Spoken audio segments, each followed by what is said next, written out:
Olá, pessoal! Sejam todos muito bem-vindos a mais um podcast filosófico, atividade promovida pela Organização Internacional Nova Acrópole do Brasil.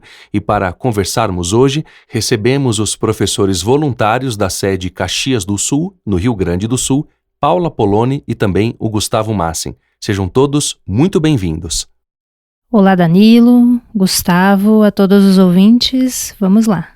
Olá a todos, obrigado mais uma vez pelo convite, Danilo, e vamos mais uma vez tentar dissecar um pouco mais de uma pérola do cinema para todos os nossos ouvintes e levar um pouco de reflexão. Hoje nós vamos conversar sobre a animação lançada em 2008 chamada Wall-E.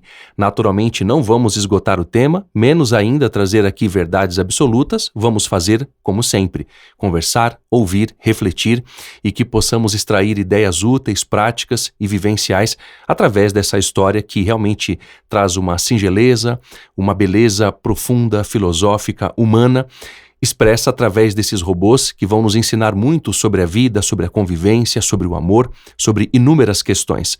Naturalmente, haverá spoilers e não vamos abordar aqui a obra sobre um ponto de vista técnico ou cênico, mas sim sobre a filosofia de vida que serve para qualquer ser humano, do ponto de vista das vivências que a gente pode aprender através da observação prática do que nos é transmitido através da história dessa animação.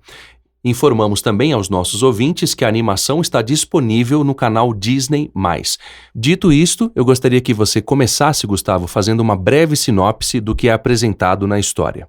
Bom, esse filme é dirigido pelo Andrew Stanton, que é o mesmo diretor do Procurando Nemo, aí para aqueles que conhecem os filmes da Pixar. É um filme de ficção científica, né? E eu confesso que quando eu fui assistir o filme, eu fui ainda no cinema vê-lo lá em 2008. E me chamou muita atenção uma animação tão adulta quanto essa na temática, né? Eu lembro de me impactar bastante.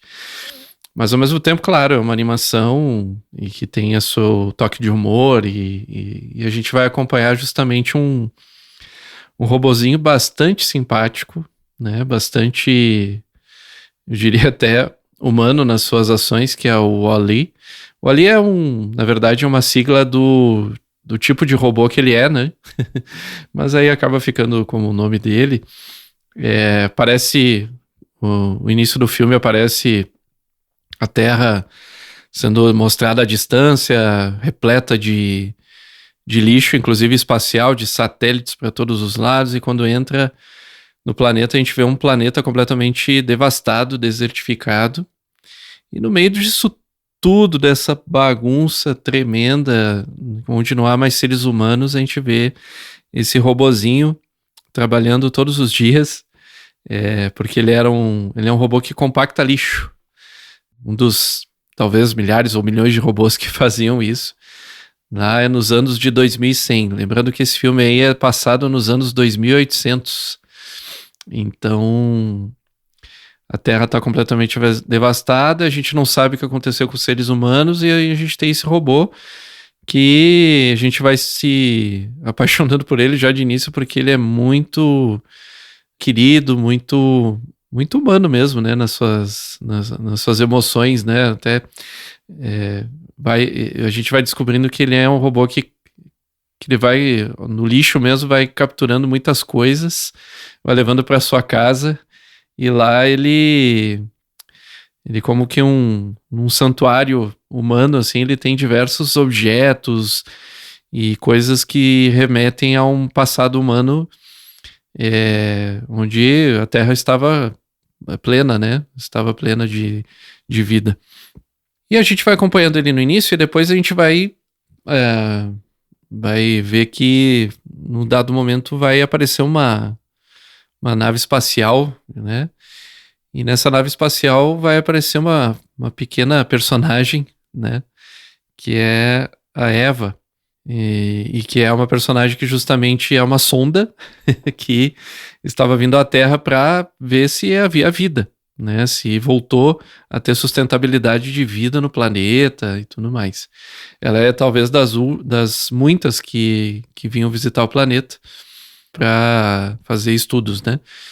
E aí a gente vê o Wall-E que se apaixona perdidamente por essa robozinha. Se meteu uma enrascada tremenda, porque como ele tinha achado um pedacinho de planta, que era o único pedacinho de planta que existia no planeta todo, quando a Eva descobre isso, ela chama de volta a nave e aí começa a aventura deles até uma estação espacial onde parte, né, uma pequena fração da humanidade estava num cruzeiro que a princípio seria de 5 anos e acabou se tornando um cruzeiro de 750 anos. Né? E aí a gente desenrola a história toda, né, porque a gente vê a humanidade, ou o que restou da humanidade, né, confinado dentro de uma grande nave, uma grande estação. Com a microgravidade, todos ficaram com massa corpórea e óssea bastante debilitada. Eles não conseguem nem andar mais, né? Eles ficam flutuando em cadeiras e conversam entre si por telas, né? Qualquer semelhança com a realidade de hoje não é mera coincidência. Lembrando que esse é um filme de 2008, né? E, bom, aí a gente tem o panorama geral da história, Danilo. Começamos por aí. Obrigado, Gustavo. Eu estava refletindo enquanto você falava. O Wall-E, que é o nome de fábrica que ele tem, é uma figura muito carismática. Há tempos que eu não via um personagem tão especial, assim como nós vimos, por exemplo, recentemente, quando gravamos o podcast sobre a outra animação, Flow. O Wall-E é tão carismático quanto aquele gatinho. Ele tem uma postura muito pura, muito genuína e muito nobre também. Eu gostaria que você falasse disso, Paulo. Ele tem muitas virtudes, é muito interessante ver a disciplina que ele tem ao organizar o lixo. Todos os dias ele faz isso e ele, em algum momento, pega aquela caixinha onde tem um anel, ele joga o anel fora e fica com a caixinha. Talvez nós fizéssemos diferente. A visão de mundo que ele tem é muito profunda, é muito valorosa. Temos também essa nave que logo de início chega no local onde o Wall-E vive, onde ele trabalha, e é a nave chamada Axioma, que significa sentença, provérbio, e tem um sinônimo de verdade também. Porém, nessa nave Axioma não se vive a verdade, é uma outra reflexão interessante. Bom, há vários pontos a tratar. Eu gostaria que você falasse um pouco sobre essas ideias para que a gente refletisse, Paula, sobre o que nos ensina logo de início esse personagem tão singelo e tão valoroso que é o Wall-E. Sim, Danilo, é muito interessante porque logo que o filme vai se apresentando, a gente já vê surgir de maneira sutil, né, essa temática de reflexão sobre a inteligência artificial versus o que é ser humano. E de alguma maneira o filme brincou com isso, né, porque nos apresenta um robô que tem características humanas. E isso nos coloca essa reflexão, o que nos faz humanos, né? E a gente vê uma personalidade no robô muito sensível. Cada coisa que ele se relaciona, ele tem uma certa sensibilidade, né? Inclusive, o filme traz até alguns toques artísticos. Ele tem uma fita que tem uma gravação de uma dança, que tem um trecho de um filme onde um casal se aproxima e canta, né? Muitos elementos que de alguma maneira estão relacionados à nossa humanidade e que dá a sensação, né, observando a Terra abandonada, né, pelos seres humanos, dá essa sensação de perda, de esquecimento desses elementos humanos, né? Em contraparte, a gente vê os seres humanos que estão no cruzeiro, né? No espaço, eles estão muito desconectados da sua condição humana. Eles cumprem com um processo de sobrevivência mais parecido com um instinto dos próprios animais e uma espécie de robotização do seu comportamento. Então eu acho que o filme ele tá brincando um pouco com isso, né? Com essa reflexão do que é um robô, o que é uma inteligência humana, né? O que é essa sensibilidade humana. Entre muitos outros temas, né? Um outro tema que a gente vê aí, também até as questões ecológicas, né? A gente vê que, poxa vida, a Terra foi abandonada, cheia de lixo, e essa nave, onde a humanidade vive no espaço, joga todo o lixo utilizado no espaço. aí vem muita coisa também muito profunda, porque de alguma maneira a natureza tem leis, né? Que o ser humano teria a capacidade, a inteligência de compreensão.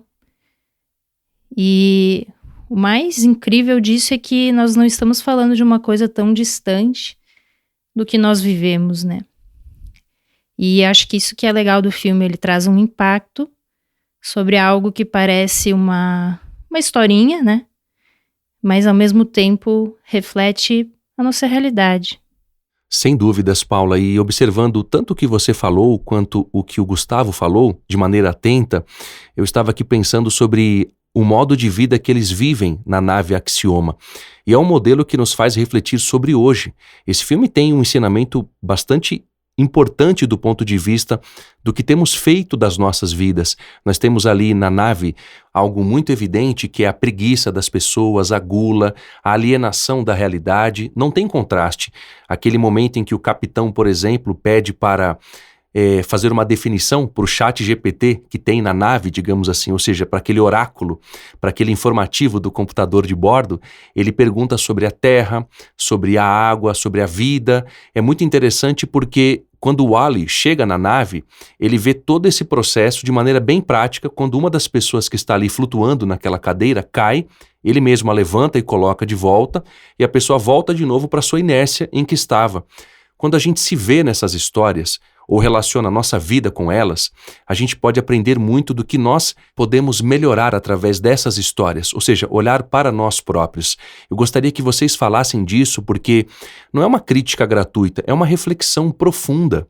E quando a gente observa algo que destoa de uma condição humana, porque o que se vive naquela nave é uma inércia tremenda, e fazendo uma correlação com o período da pandemia onde nós passamos em função da disseminação do vírus da Covid-19, passamos a receber muito mais coisas em casa e temos essa mentalidade de termos mais praticidade nas coisas manuais, o que faz com que a gente não se movimente. Ou seja, são reflexões que o filme também traz para a gente, porque percebemos ali que essa facilidade das coisas nas mãos das pessoas que estão na nave Axioma gera cada vez mais uma forma de vida preguiçosa, sem movimento, sem ação, portanto sem consciência. Gostaria que vocês falassem sobre esses pontos para a gente refletir mais sobre a nossa vida em relação a isso.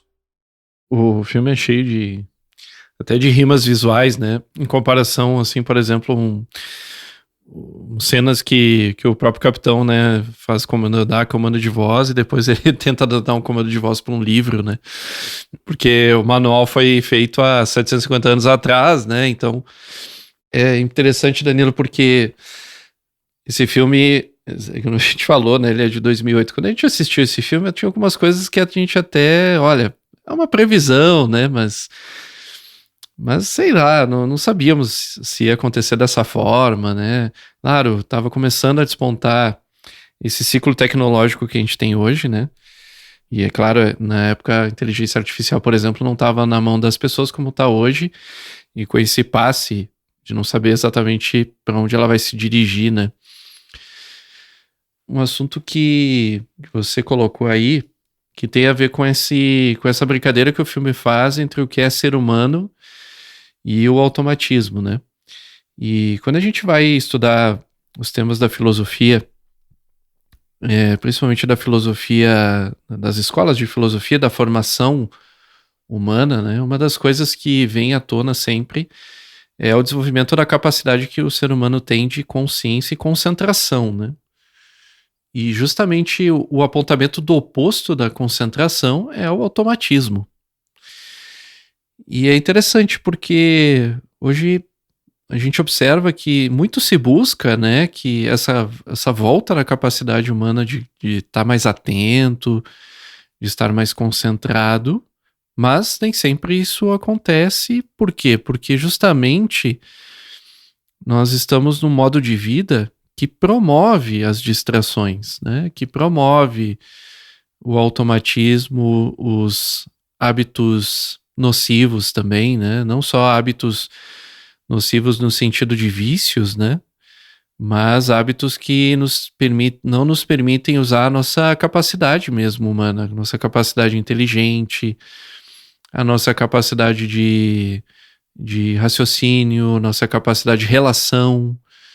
E isso tudo vem a partir desse desenvolvimento que a gente na filosofia chamaria de concentração, apesar de que isso não é, claro, não é objeto da filosofia, mas é que a gente observa que isso é muito antigo. Essa querência, né, do ser humano de desenvolver esses potenciais, um deles é a consciência e concentração, né, a capacidade de estar plenamente nas suas faculdades no momento que você está atuando, né. E quando a gente justamente está imerso na preguiça, por exemplo, como é o caso do filme ali, que aparece as pessoas bastante catatônicas, né, pouco conseguem interagir, não fazem nenhum esforço nem físico, né. É até engraçado, tem uma cena assim que quando eles se dão conta, eu não sabia que nessa nave tinha piscina, né? Eles olham pro lado de fora e veem estrelas, né? Veem nebulosas e nossa, olha só as estrelas, né? E eu queria tocar num assunto porque isso, o filme provoca isso, né? E eu vou falar por isso também, né? Que é a questão corporativista, né? Essa questão do mundo ser conduzido praticamente por um corporativismo exagerado, né? Claro, no filme ali até bastante... Até pela complexidade do filme não ser muito alta, também a gente não tem como colocar muitos personagens desse sentido, mas eles colocam tudo em cima de uma grande corporação, que é a Boy and Large, que faz uma brincadeira aí com as lojas de departamentos, né? Que tem de tudo. E justamente ela é a que coordena praticamente o mundo, né? Porque, inclusive, o CEO da empresa aparece até no púlpito, um púlpito parecido com o do presidente dos Estados Unidos, né? Então tem toda uma brincadeira, uma rima visual muito legal do filme que provoca essa reflexão pela ironia, né? Pela ironia da questão, né? Ou seja, as pessoas que estão dentro desse cruzeiro, compraram esse cruzeiro, estão lá, todas as gerações seguintes ficaram lá, elas são educadas pela própria corporação, a vida delas ela é envolta do que essa empresa, através do que ela construiu ao longo dos anos e projetou isso nos seus computadores, está lá ensinando as pessoas a serem do jeito que são, né? Inclusive até aparece lá robôs ensinando as crianças, e aí aparece lá alfabetizando os bebezinhos lá, né? Então, A é de Axion, B é de... Quer dizer, tudo tem relação com a empresa. Então, é uma doutrinação, parece, né? Com o corporativismo mesmo, né? A gente se relacionar. Aí não vamos muito longe, né? Que hoje a gente tem toda uma simbologia humana muito pautada nas marcas, né? Nas marcas das empresas, né? E que sabem muito bem onde tocar no emocional humano e no simbólico, porque justamente essas imagens são fortes por seres humanos e a gente acaba se identificando, né? Só que a gente acaba se identificando com o consumismo daquilo e não exatamente com o que aquilo significa de fato. Então, eu queria só tocar nesse assunto porque ele claro, tem muitos pontos a mais aí, mas é um ponto muito legal que o filme brinca, né? Ironicamente, né? Coloca no roteiro ali, coloca, né, bem sutil, mas para quem tá um pouco atento vai ver, né? É muito interessante isso que você trouxe. Me recordei dos momentos em que o comandante da nave, né, ele se dá conta do que é a Terra, né? E que eles precisam voltar. Quando a Eva traz, né, a espécime de uma plantinha, né, sustentável, que simboliza essa possibilidade de vida na Terra. Isso de alguma maneira toca esse ser humano, que é o comandante, apesar de toda a inércia em que ele está imerso ali, né, e se percebe que há uma espécie de, enfim, um enfrentamento que ocorre ali entre as máquinas e o ser humano, né, que quer voltar para a Terra, que percebe que há possibilidade de vida. E tem algumas cenas que me tocaram muito, né, como essa cena onde o comandante se dá conta da sua casa, né, que a Terra é a nossa casa. Nós estamos aqui como um passeio, um distanciamento, mas a nossa casa é lá. Por que não estamos lá? Por que não lutar por ela, né? Em um outro momento em que a Eva joga a plantinha pro lado quando ela foi salvar o Wally, depois de um enfrentamento que eles têm com as máquinas ali na nave, né? A Eva joga a plantinha pro lado, assim, e o Wally fica muito triste e diz terra, terra, né? Porque aquela plantinha simboliza essa possibilidade da vida na Terra, né? Da sua casa, da onde ele veio. E é bem tocante esse momento, pelo menos foi para mim, né? Porque nos faz refletir sobre essas leis naturais, né? Sobre essas leis da vida. De alguma forma a filosofia sempre buscou compreender e se relacionar. Na verdade, é algo do próprio ser humano, né? Eu vejo que esse filme traz esses pontos, né? De nos reconectar com elementos que nós temos esquecido. E como você falou, Danilo, a gente perder essa conexão com as coisas, né? A gente não sabe fazer as coisas, a gente não sabe de onde elas vêm, né? A gente compra um produto no mercado para consumir um alimento, ou uma roupa, ou até pela internet, às vezes nem no mercado nós vamos, né? Outro dia mesmo nós conversávamos que como era gostoso uma época quando a gente ia na locadora ou ia na livraria, né? E agora, às vezes o livro vai estar mais barato na internet, então daqui a pouco a gente nem vai na livraria folhear os livros e ter aquele momento de contato com aquilo, né? Com aquele universo, de conversar com um ser humano que te atende, e olhar no olho, né? Todos esses elementos, com esse automatismo, a gente está perdendo.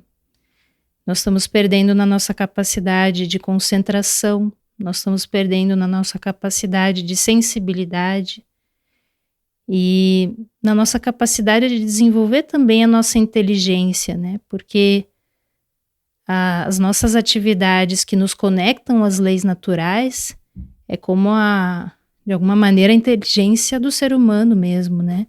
Como a filosofia sempre compreendeu. Senão não é inteligência, quer dizer, se não me leva a um aprofundamento, uma compreensão de mim mesmo, dos demais e do mundo, para que serve? Na verdade, a gente até poderia compreender muitas vezes como uma perda de energia e de tempo, ou alguma forma ilusória, né? Porque ali no filme apresenta isso. Quer dizer, o lixo vai para onde? Não existe fora, né? Quer dizer, tudo na matéria precisa passar por algum processo de transformação. Não existe isso de, joga para algum lugar que a gente não enxergue, a gente fica inconsciente disso, pronto, está resolvido, né? Então é uma enorme desconexão, assim. Mas o filme traz de uma maneira muito engraçada, muito bonita, né? O comandante uma hora diz, ele entende que eles plantam, né, as coisas e aí nasce pizza. Nasce comida como pizza, né? Para ver a situação, mas a gente tá rindo aqui. Mas eu não duvido que aconteça de talvez a gente conversar com alguma criança que tenha noções parecidas com essa, né? De não saber sobre alguns animais, sobre algumas plantas, algumas coisas tão simples e tão básicas e que trazem tanta profundidade, né, para nossa vida, né?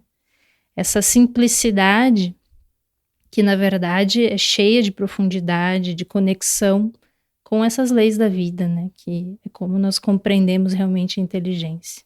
Sem dúvida, Paula. E quando o Wally conhece a Eva, é muito bonito de ver que ele quer protegê-la, ele quer levá-la para sua casa, ele mostra tudo o que ele tem e no momento em que ele mostra a flor para ela, ela paralisa porque é de interesse dela, mas a flor é o último recurso que ele encontra de algo especial, de algo humano. E é muito bonito ver porque ele demonstra todo o seu carinho, todo o seu sentimento para a Eva.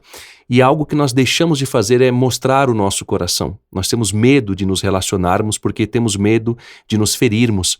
E esse outro ponto que você apresentou, que pode parecer um saudosismo de nossa parte, mas não é, justamente porque nós temos substituído as coisas muito rapidamente. Trocamos o VHS pelo DVD, agora as mídias já não existem mais praticamente de forma física, e eu falava com um amigo que gosta de colecionar, de guardar coisas, e isso é interessante porque Óbvio, as coisas mudam, as formas mudam, mas nós não deveríamos perder a relação com a essência das coisas. Exemplo, eu tenho um amigo chamado Paulo, que tem um sebo na Moca, chamado Sebo São Paulo. Nós temos amizade há 25 anos. Eu comecei a comprar livros, a ler muitas coisas através do sebo dele. E de vez em quando eu vou visitá-lo. Existem formas de ler livros hoje que são diferentes, virtuais. Isso não é ruim, óbvio, mas não podemos perder esse tato com as pessoas, essa convivência, a capacidade de nos relacionarmos humanamente. E eu faço esse paralelo porque há uma cena em que o Wall-E ele tem um comportamento muito profundo quando ele cuida da Eva, naquele momento em que ela fica paralisada, ou seja, ela está em modo off, ele pensa que ela morreu, ele tenta inclusive pegar a mão dela, mas ela não dá sinais de vida, não dá nenhum sinal de movimento, de energia, e ele fica muito preocupado, ele cuida dela, ele toma um raio na chuva quando está com guarda-chuva tentando protegê-la. Tudo isso dignifica a condição que nós deveríamos refletir, que é a condição humana das relações profundas, verdadeiras, valorosas, dignas. É algo muito bonito de se ver. Por isso eu gostaria que vocês falassem desse ponto, justamente porque depois ela, ao recobrar as fitas, os arquivos de filmagem, ela vê tudo o que ele fez por ela. E isso é algo muito digno de reflexão para todos nós. Eu queria até trazer uma frase até do diretor roteirista, né, o Andrew Stanton, que ele fala assim, é um filme do amor irracional que derrota a programação da vida, né?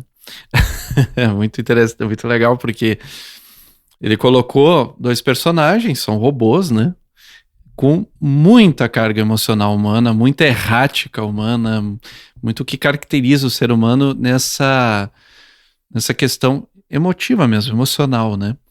Só que, olha que interessante, a gente aqui não tá falando só, claro, quando o Wall-E se apaixona pela Eva, né, e ele é um romântico inveterado, a gente vê isso nele, né, só que, olha que legal, ele é muito puro, né, ele representa aí uma criança na sua pureza, né, só que vai passando o tempo, a gente vai vendo que essa criança, ela não é no sentido de maturidade, né?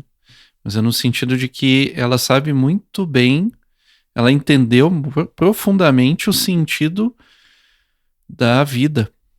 O sentido da vida, porque ele é muito curioso, né? Dá pra perceber desde o início do filme, ele pega as coisas, assim, e dá valor a coisas que provavelmente a gente não daria valor, como a caixinha que guarda um diamante, né? Talvez sim, talvez não, depende muito de cada um. Mas é interessante porque ele dá valor pelas coisas em si, pela curiosidade.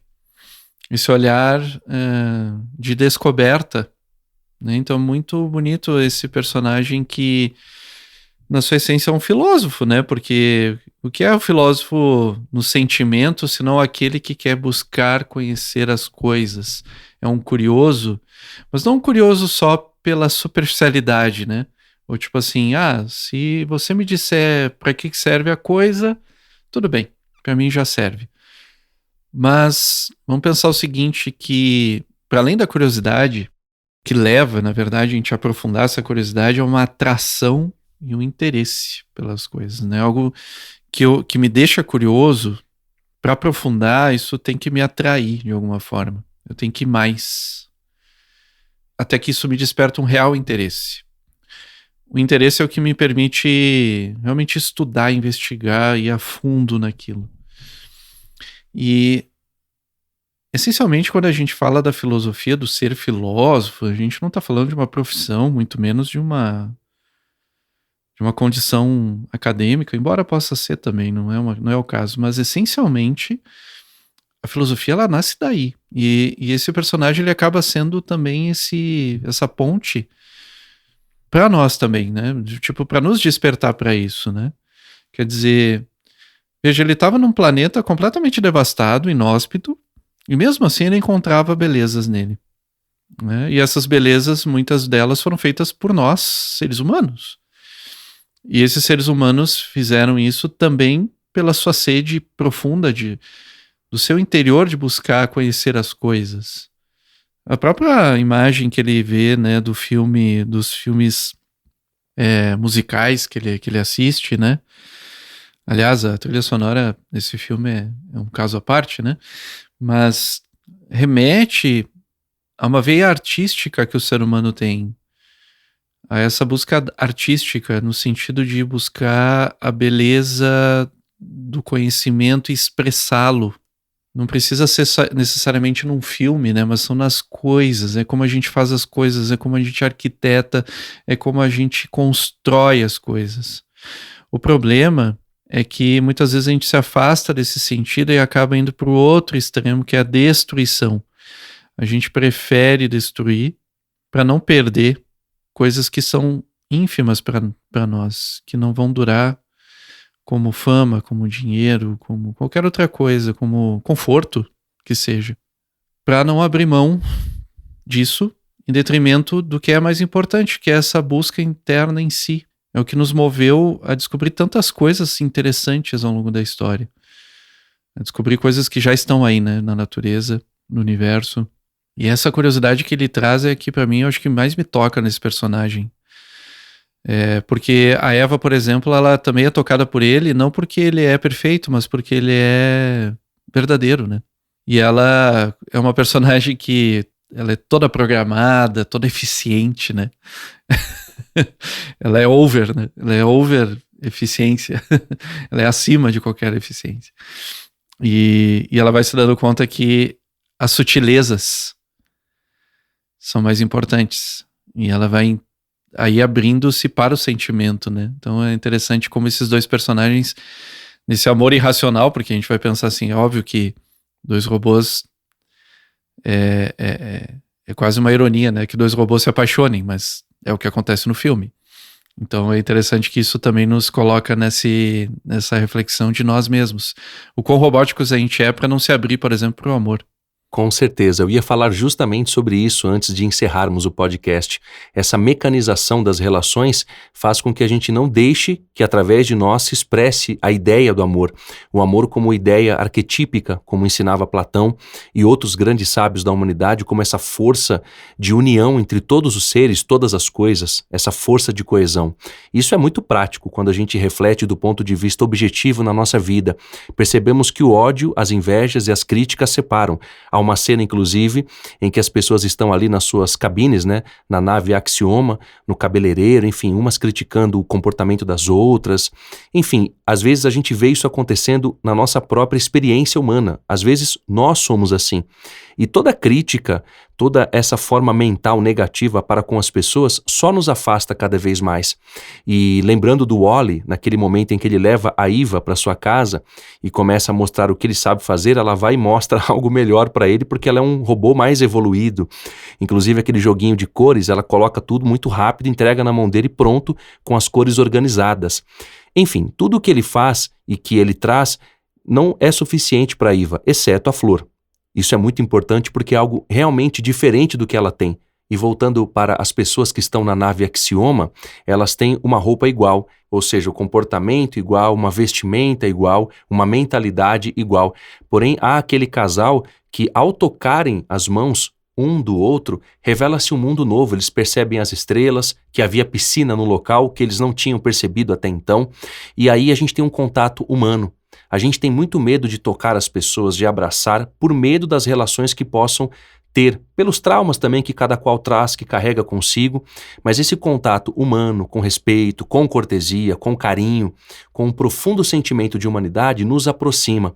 Eu gostaria que vocês falassem desses pontos e também da ideia da beleza como ponto de esperança, porque o Wall-E, ele não perde a esperança de voltar para a Terra, de ter a sua experiência com a Eva também, e ela também se aproxima dele por conta disso, porque ela vê o valor que ele tem.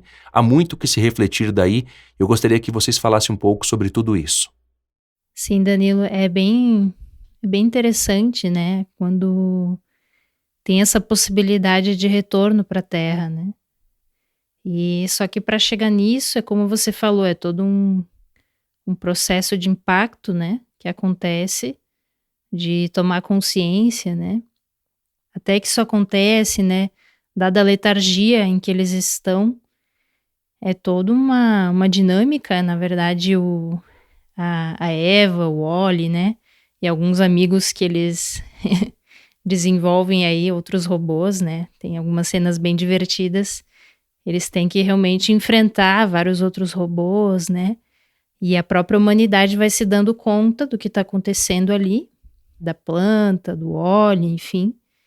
E eles demoram um pouco, né? Eles têm essa inércia, mas eles se dão conta e logo vão ajudando, né?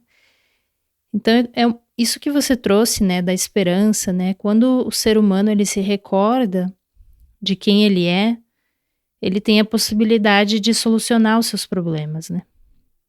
Quando ele reconhece o outro ser humano, quando ele reconhece o seu sentido de vida, reconhece essas leis que a gente falava, né?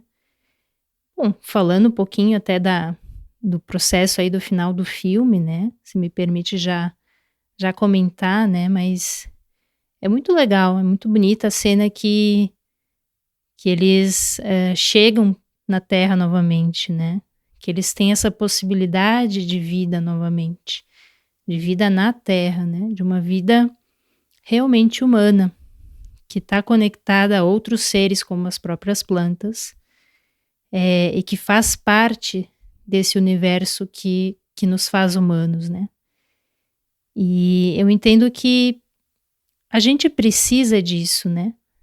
Não é que a gente não pudesse talvez fazer certas coisas, mas a gente precisa por outros motivos. Não porque a gente precisa comer, dormir, atender as nossas necessidades básicas. Eles mais ou menos fazem isso ali na nave, né?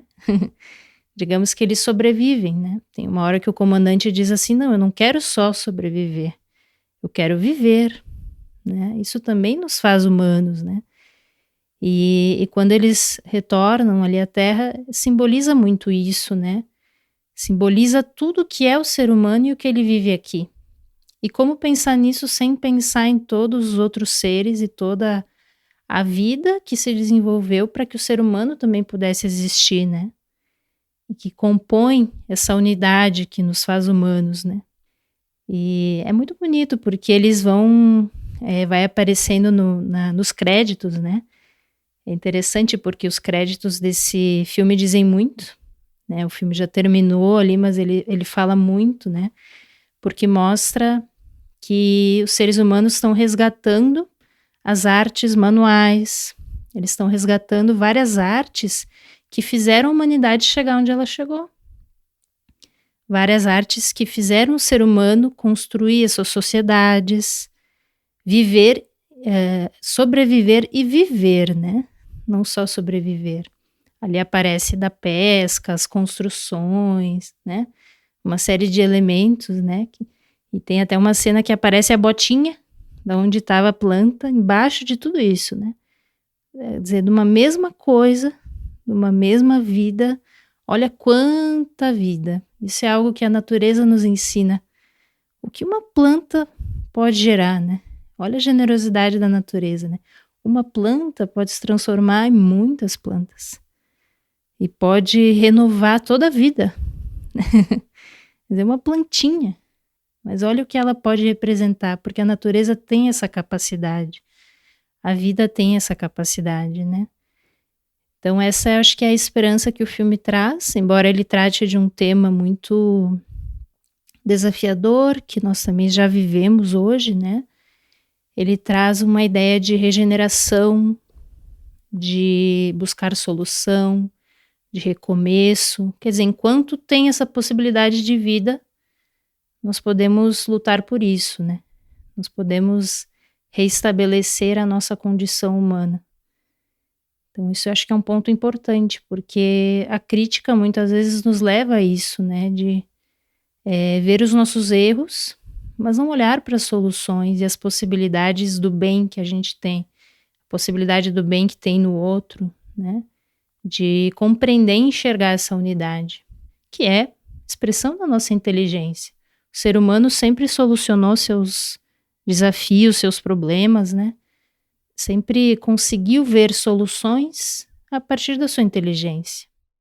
Tem muita coisa para vocês falarem nesse encerramento. De forma sintética, o filme aborda muitas coisas importantes. O amor, como elemento fundamental dessa relação, a esperança, o idealismo inteligente e de muito coração que o Wall-E transmite.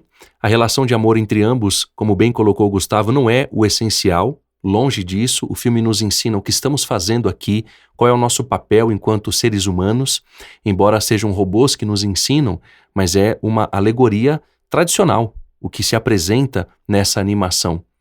Temos algo muito interessante quando o Wall-E mostra a chama para Eva, ou seja, isso é algo muito importante porque quando ele acende o isqueiro para ela, isso representa a chama da vida, o fogo como elemento vertical de elevação da consciência, do que é atemporal em nós. E tem aquela outra cena em que o rapaz da empresa, que vai aparecer no vídeo, ele diz: sigam em frente, sigam o comando e o modo automático. Ele diz algo nesse sentido, ou seja, a gente pode seguir assim, mecanizados, robotizados, e quando eles voltam para a Terra, eles começam tudo do zero. A nossa vida é assim. Vez por outra, nós temos que recomeçar. E a Eva faz de tudo para o Wall-E voltar a viver, porque depois daquilo que acontece com ele, lá na nave Axioma, ele perde a vida. E ela faz de tudo para que ele volte. Ela coloca várias peças, coloca um novo sistema, e ele liga e volta a viver. Só que ele já não tem vida. Não tem esse alento. E isso é muito interessante porque ela faz de tudo para que ele volte. Ele não se lembra dela. Ele está vivo, mas inerte. Ele perdeu a sua condição. Ele não se lembra de quem ele é. E isso também nos ensina muito. E quando ela olha no fundo dos olhos dele, ela faz com que ele volte à vida. Isso é muito interessante porque quando a gente conversa com alguém, quando a gente convive com alguém, é muito importante que olhemos nos olhos das pessoas, por respeito, por carinho, por afeto. É algo muito prático, não é algo intelectual.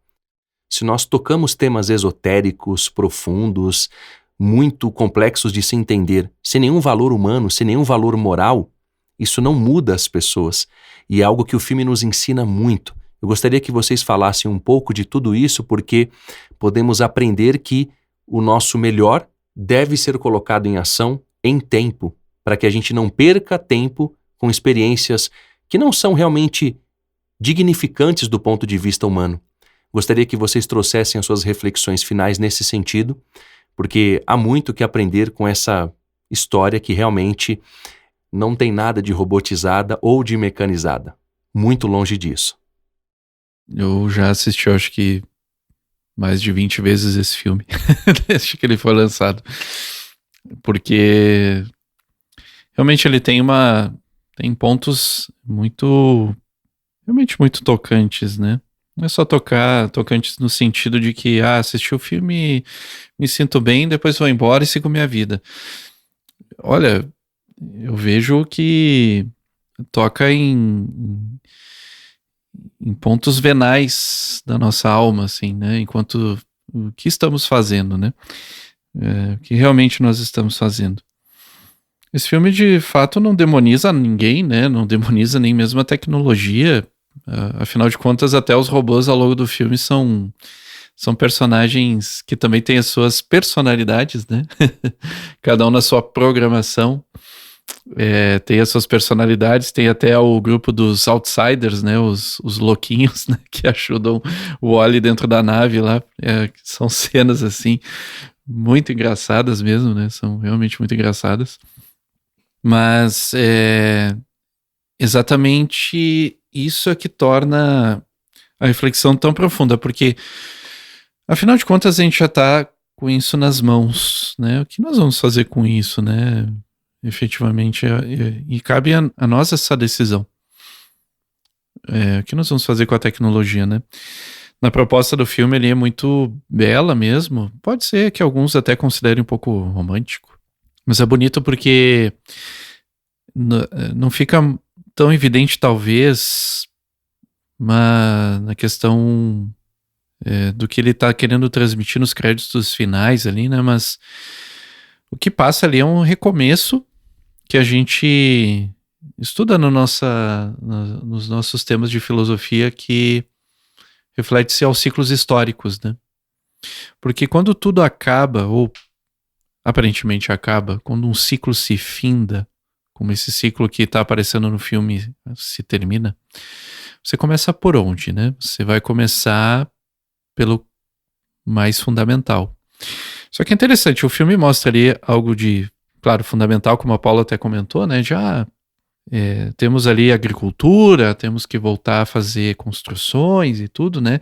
Ele vai simbolizando épocas históricas da humanidade, desde os egípcios, babilônios, gregos, claro, é um filme ocidental, tem mais figuras ocidentalizadas, mas representa esse início da humanidade histórico que a gente conhece, e representando justamente esse recomeço, voltar não para a mesma forma, né? Porque agora eles têm uma diferença, porque tem seres ali que são os robôs, né? E eles mesmos convivem muito bem nas suas acepções, ou seja, na sua construção, ou seja, se complementam, né? Afinal de contas, se o ser humano criou essa forma de tecnologia que tem certa automação, né? Por que não que nos ajude a construir esse mundo melhor também, né? E para que eles também tenham esse espaço como seres que têm alguma inteligência, né? Se foram criados, são desse universo também, né? Fazem parte do mesmo lugar. Então é interessante porque não há uma demonização da tecnologia, e sim é uma forma de a gente também pensar em como conciliar. Eu sei que não é tão simples como se mostra num filme infantil, né? Mas eu acho que o fundamento tá aí. Fundamento de valores, né? E o que é interessante aí é que ele demonstra o fator cultura. Cultura não é só a maneira com que a gente se expressa. Isso, na verdade, é a parte mais física, concreta da cultura. A cultura, ela vem de elementos até espirituais, ela vem de elementos muito mais sutis. Ela vem de ideias. Quando essas ideias se manifestam no contexto humano, elas podem gerar muitos prodígios. E justamente gerando esses prodígios, a gente concilia o conhecimento da própria natureza em prol dessa inteligência da natureza, né? E ajudando e auxiliando que essa inteligência perdure e continue, que nós façamos parte dela. Então, esse filme, dentre tantas outras coisas que a gente poderia ficar aqui hoje, talvez a noite toda, afinal estamos gravando à noite aí para que vocês saibam, a gente teria aí muito tempo para refletir, porque eu mesmo, ao longo das tantas vezes que eu assisti o filme, todas as vezes, alguma coisa sempre vinha, ou se reforçava, ou aprofundava, ou algo novo se abria, né? Porque são temas universais, né? Embora seja um tema que nos assola hoje, né? Como essa questão da tecnologia, um suposto fim do mundo, né? Essa coisa de para onde nós vamos, qual é o futuro que a gente está construindo. Mas o futuro que a gente está construindo teria que voltar justamente para os fundamentos. Cícero, que é um filósofo romano, dizia que a gente tem que voltar. A história, ela tende a ter um retorno, né? Só que a gente não volta propriamente para o mesmo ponto. A gente sempre recolhe a experiência para que a gente possa dar a próxima ronda, né? Que a gente gere um próximo ciclo de experiência. E isso está sempre pautado em elementos fundamentais, em princípios fundamentais, que são os valores humanos. Talvez o nosso equívoco seja nos deslumbrar, talvez, com a tecnologia, né? Que veja em si mesma não é algo bom ou ruim. Até como o Gustavo falou, uma criação também do ser humano que demonstra sua inventividade, sua criatividade, sua capacidade de encontrar soluções, desenvolver técnicas. E isso é isso que não podemos perder. É isso que temos que seguir cultivando. Não transferir, né, as máquinas, essas possibilidades de desenvolver essas capacidades. Nós sempre vamos precisar disso. E isso faz parte também da nossa evolução, da nossa realização. Nós necessitamos disso, como falava o comandante ali da nave, não só para sobreviver, mas para viver, né?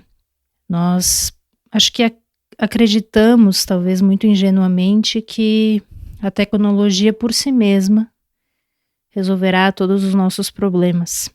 E independente da incompreensão e ignorância que a gente tenha das leis naturais. Talvez aí o nosso equívoco, né? Como o Gustavo falava, Cícero entendia que o ser humano teria uma meta para chegar, né? Uma meta evolutiva. E aí sim podemos falar de um real ser humano, quando ele cumpre o seu dever histórico, assim como todas as coisas na natureza. E aí nos perguntamos, qual o nosso dever, né? O que é viver como seres humanos realmente? O que estamos fazendo aqui? Qual o nosso propósito? E acho que é nesse sentido, né, que o filme traz. Mas como você mesmo trouxe, né, Danilo, não é só uma reflexão assim racional, né? Mas o filme ele traz de uma maneira muito intuitiva também, muito sensível, porque nos recorda que precisamos manter esses elementos do sentimento, né? Da conexão entre nós. Não podemos perder esses aspectos, porque isso que nos ajuda a recordar do porquê estamos aqui. Como a própria ideia do amor, que dá sentido a tudo isso, né? Se abrimos mão de algo assim, que sentido teria, né? E ao mesmo tempo, quando nos recordamos, através disso, vamos recordando o porquê estamos aqui. E todas as grandes coisas, né, que o ser humano realizou de uma maneira ou de outra, adveio desses valores, dessas forças, né, que o ser humano tem, como é o próprio amor. Assim, terminamos o nosso podcast de hoje, novamente agradecendo a presença dos professores voluntários Paula Poloni e também do Gustavo Massim e, claro, desejo que sejam sempre muito bem-vindos aqui no podcast da Nova Acrópole. Obrigado, Danilo. Como sempre, é um prazer estar aqui com vocês. Muito obrigada, uma alegria. Obrigada, ouvintes. E para aqueles que queiram nos contatar, basta acessar nova-acrópole.org.br/podcast. E para quem quiser saber mais sobre o nosso curso de Filosofia para Viver, basta acessar nova-acrópole.org.br. Até a próxima!